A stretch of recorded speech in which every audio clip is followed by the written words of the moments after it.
Alright guys, so we're going to do a couple of unboxing videos here for you real quick. We've got a lot of stuff, so there's going to be a lot of these heading at you. It's not all going to be me, it's going to be some Devin, it's going to be some of Cody kind of doing the unboxing, but you're lucky you got me.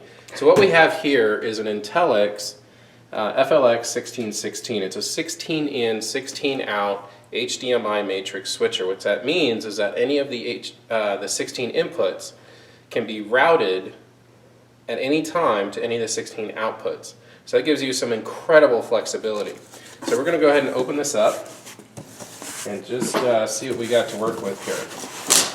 So this is what we call a chassis system. There's an operation guide, some really nice, some good packaging. So we get a power cable, a remote. So power cable, there's a remote here, and let's see, what is this? This looks like a serial cable for control, and then some various sticky cable management things in here. So this is the big boy. I'm just going to set that sideways. And not a lot of churches will invest the kind of money in signal distribution that this church did, but I'm going to go ahead and pop this open.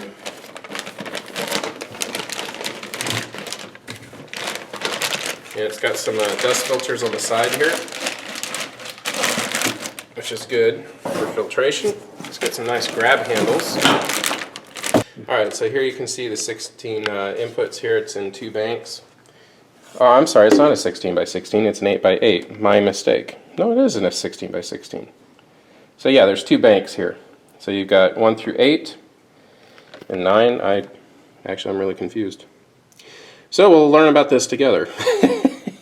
But what's cool about this, you know, you got fans on the side, is that it's a card-based system. So we have 4 bays each, input, output.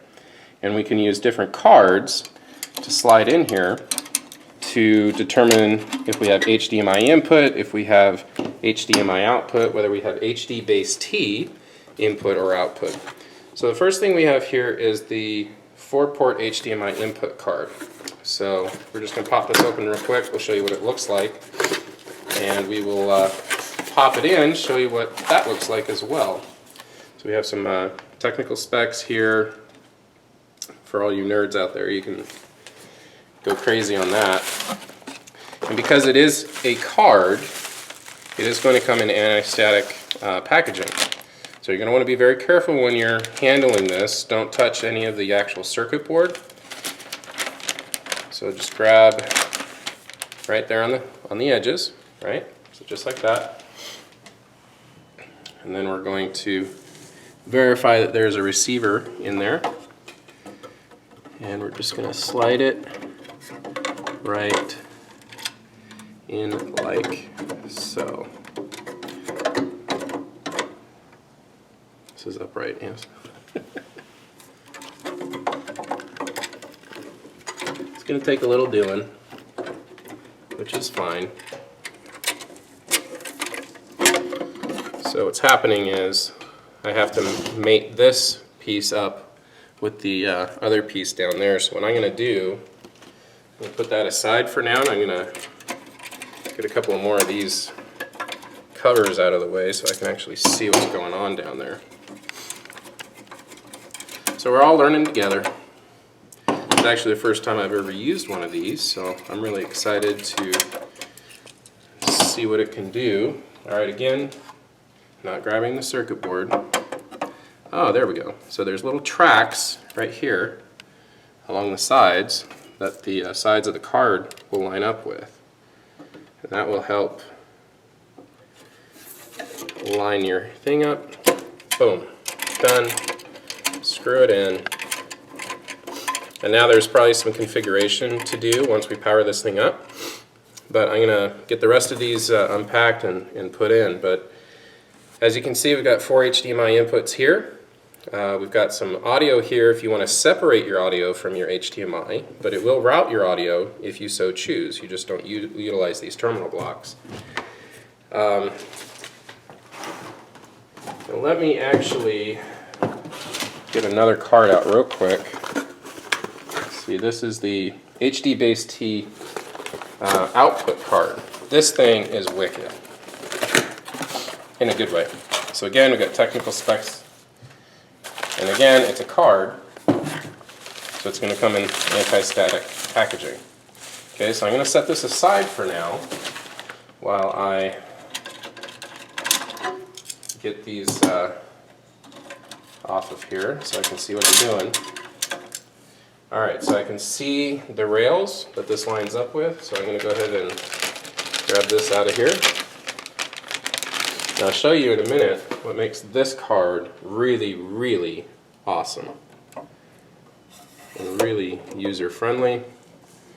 That is going to line up like that. Alright, now let me explain this card, because a lot of you may not understand what this card allows me to do.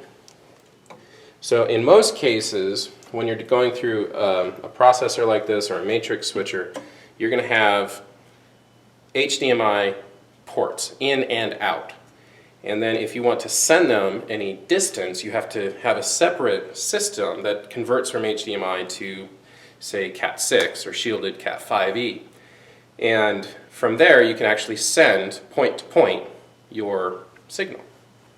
What this allows me to do is take HDMI input on, say, channel 1, okay?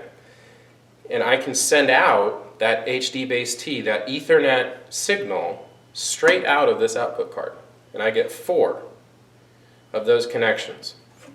And so I don't have to have that whole separate system now. I can just send.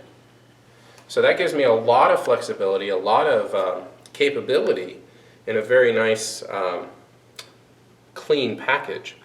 So we got other option cards to put in here. I'm not going to bore you with repetition, but you'll see that we have 2 power supplies here.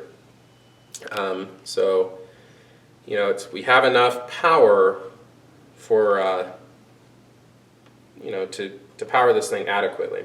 We also have TCP/IP control, so you plug this into your network, and you can actually pull up a browser, and you can control this thing remotely from a computer. So you don't even have to use the front panel interface right there. So again, a lot of capability. I will be honest, this is not an inexpensive solution, but it is a very capable system, and one that if you're looking for the kind of signal routing that say a larger medium-sized church, maybe a large church is looking for, because I mean a small 200-member church is not going to need 16 in, 16 out. You might need a 4 in, 4 out, or an 8 in, 8 out. So, but you know, options like this do exist. This does come in an 8x8 instead of a 16x16 at a lower price point. So I hope you like that. I hope you find that informational and educational and helpful, because ultimately what we're trying to do is just provide education and information out there on what exactly equipment is out there for you. And you know, remember, there's no excuse for poor quality tech. At least no valid excuse. So until next time, thanks for watching, and go ahead and hit that subscribe button.